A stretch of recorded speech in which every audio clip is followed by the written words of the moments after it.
உலகத்துல பிரச்சனை இருக்குது, ஆனா அவங்க பிரச்சனை அவங்க பார்க்கறதே கிடையாது. அடுத்தவன் பாவம் பண்றானா, அடுத்தவன் பிரச்சனை பாவியா இருக்கிறானா, கெட்டு போறானா, இவங்க ரொம்ப அவங்கள இவங்க யூக்கல் பண்ணி பார்க்கறாங்க. ஒன்னும் மாறல, நான் ஒன்னும் கிடையாது.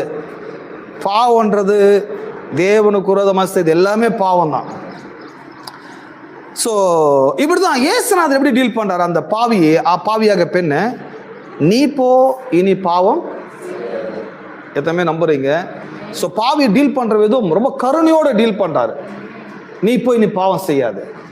ஸோ அந்த மாதிரி டீல் பண்றது கிடையாது. ஸோ ஒரு ஊனமுற்றவர்களுக்கு நாம் எப்படி உதவி பண்ணணும் அப்படின்னா பைபிள் இருக்குது. காலே இல்லாம ஒரு ஆள் இருக்கிறான்னா உங்க கோயிலுக்கு வராங்கன்னா முதல்ல அந்த ஆளுக்கு என்ன பண்ணுங்க, நீங்க உதவி பண்ணுங்க. கண்ணு தெரியாத ஆளுக்கு உங்க கண்ணு